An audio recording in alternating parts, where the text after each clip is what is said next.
With this, let us now move on. Compare the scale of the object as it was before the power manifestation and now after the power manifestation, as you get ready to enter into the next jnana segment of the day. We're going to learn about productivity, what it means to be truly productive. Let's get ready.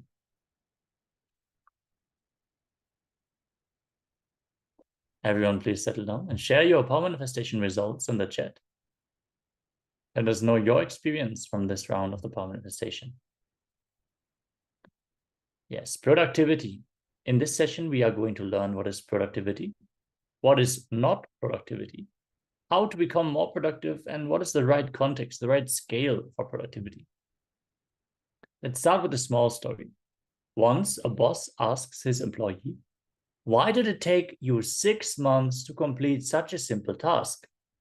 The employee replies, "Because of your confusing directions, continuous changes, and short workdays."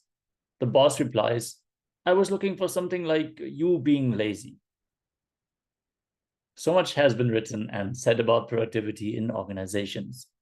Productivity has become the mantra in organizations for the last 2 or 3 decades. As a result of invention of computers and new communication technologies such as the internet and cell phones, the world has become a much smaller place. While there has been an increase in productivity in companies, it has often come at a huge price on the health, physical and mental, and well-being of the employees. Let us now start to understand what is productivity and how productivity can be enhanced without the side effect of stress. In simple terms, productivity can be measured as productivity equals output divided by input. Billions of dollars are spent by companies globally to enhance human productivity. Most of these efforts are centered on providing new skills specific to training in a particular area of the organization's focus, or improving technology such as the use of computers, internet, or other forms of media and communications. Some companies also invest in developing softer skills such as interpersonal skills, team building skills, etc. But most of these trainings tend to address the conscious mind, actions, behaviors, and perceptions that are just on the surface. But over 90% of our emotions and behaviors reside deep under the surface of our mind. If we look at the mind, at a conscious level, there are thoughts and perceptions which are accumulated in our mind at a conscious level. But there are deeper memories and stored knowledge that we use to help us solve problems. Then there is a whole range of emotions and experiences that are embedded in the unconscious level.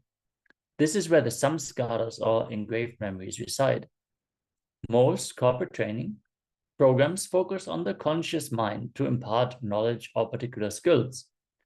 But actually, it is as though we are sitting on a volcano of emotions that are just waiting to burst and erupt any time. These hidden emotions are what make us behave inefficiently and even illogically at times. Before we move on with the content on productivity, let us recap what has been shared on productivity in the corporate world so far. Share your understandings and cognitions with the other participants here in Zoom. Let us share our powerful cognitions and enrich each other. As you share your powerful cognitions in the chat wherever you're tuning in from, be it Facebook, YouTube, or Zoom, even if you're not watching this video live, you can still comment your powerful cognitions in the chat. Yes, let us move on. Productivity. Samskaras, or engraved memories, interfere with the decision-making process. These can be called the inefficiencies present in the mind. The more the number of engrams, the more clouded is our thought process and the lower is the output. In other words, to produce a particular output, having more samskaras will require more time, or people, or costs. So this results in lower productivity. If the mind is free from the effects of samskaras, you will be creative and a whole new zone of intelligence emerges. Traditional learning and skills development in various organizations address only the conscious mind, which is just 10% of your potential. 90% of the potential can be actualized only when we address some skalas. This huge potential can be experienced through meditation techniques. Let us enter a simple exercise. Take a white sheet of paper and just write down whatever comes to your mind. Please do not edit, filter, or pass judgment on any of the thoughts that come to your mind. Just behave as though a thought recorder, just like a voice recorder, is attached to you, and you are jotting down whatever comes to your mind. Let us take a few minutes for this exercise as we enter into this experiment.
Yes. This, let us now move on. Now put your pen aside and read what you have just written. If you have honestly recorded whatever came to your mind, you will realize the kind of stray, unconnected, illogical thoughts that go through the mind. These thoughts are like friction in a machine. They make the machine very inefficient and unproductive. This is the root cause of low productivity. The most productive thing you can do in your life is reduce the load of samskaras on you and to ultimately become enlightened. With the right context, all work will happen very efficiently and constructively. That is why in this Glimpses of Paramashivoham Level 2, we are intensely completing every day to break our compulsive thought and behavioral patterns and manifest the ultimate powerfulness which is of Paramashiva. We're going to enter into a very powerful meditation now, requesting everyone to be seated in a comfortable cross-legged position. Make sure that you notify your family members about the process that you are going to enter now so they don't disturb you during the meditation. It is going to be a guided meditation by the Supreme Pontiff of Hinduism himself. Let us now settle down and listen to the Supreme Pontiff of Hinduism as he shares about this Maha Mantra meditation. Yes, let us now, everyone, get ready for this powerful process. Have a sip of water. Make sure you close your windows and doors. Remove every source of distraction that might prevent you from sincerely doing this exercise. And let us enter into the meditation with the Supreme Pontiff of Hinduism.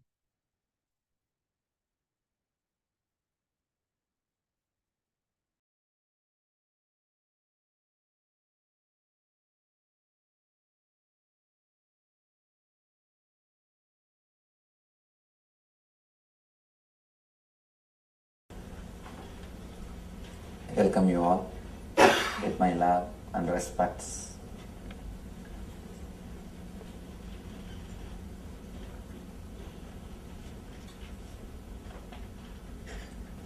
Now let's go for meditation technique. This is one technique from Tibetan Buddhism. Very powerful technique. They call it in Buddhism Maha Mantra. This technique is called as Maha Mantra. It's a very simple technique to rejuvenate yourself and to clear your inner space. Mainly this technique is aiming towards maintaining the quality of your inner space. Naturally, when you maintain the quality of your inner space, you heal your body and mind. Disease is nothing but the disturbed inner space. This meditation technique helps you to maintain your inner space. Let me explain the technique. It's 4-step. 4-step. First thing, sitting straight. You can sit in the sofa or in the chair, no problem. If you can, sit on the floor if you feel comfortable. Otherwise you can sit on the chair, no problem. But you need to sit straight. Head, neck and backbone should be in a straight line. That's the first instruction. Let me finish all the instruction, then you can do. Second, closing the eyes. When I say closing the eyes, I don't mean just closing the eyelids. I mean something more than closing eyelids. Usually when you close your eyes, when you open your eyes, you will see all these scenes. When you close your eyes, you will be seeing all these things in your inner space. Now you need to disconnect yourself. You need to disconnect the outward memory. You need to separate yourself from this outer world. You need to clean your inner space. How to do it? When you close your eyes, just tense your eyeballs. Just tense your eyeballs for 60 seconds, not more than that. Please don't tense more than 60 seconds. Just for 60 seconds, if you can just tense it, create little pressure on the eyeballs. Naturally, you will see the inside visualizations will come down.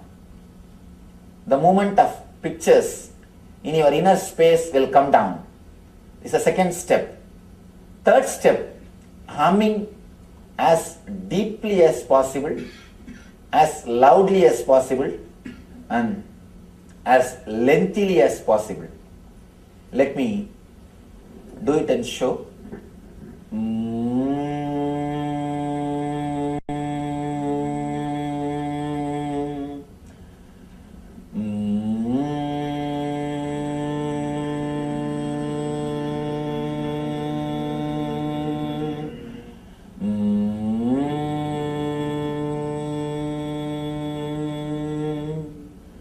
Just fill your whole inner space with humming, with this vibration.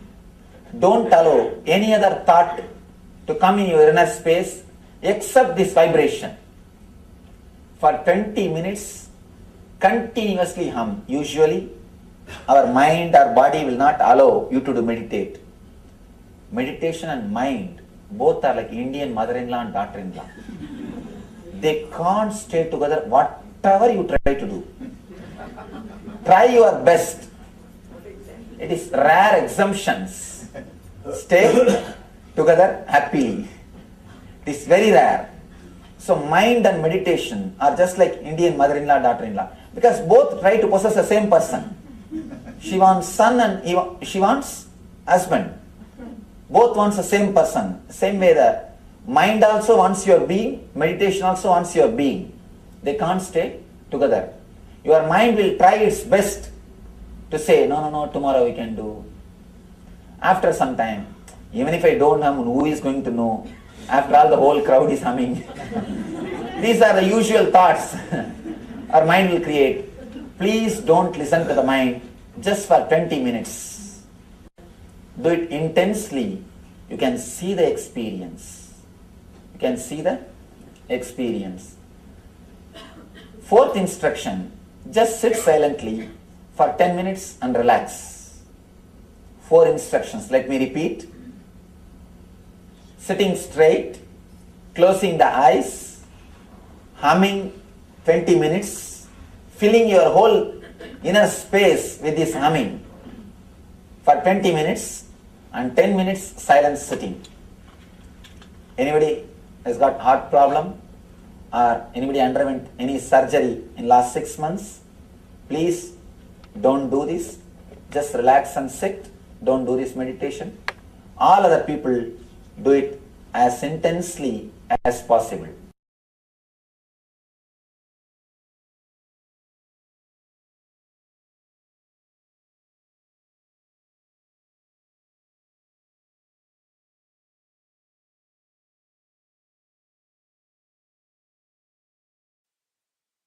You may start humming now.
Take your awareness to the Anahata Chakra and relax into it with a blissful mood.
Om Shanti Shanti Shanti. Slowly, very slowly, open your eyes, relax.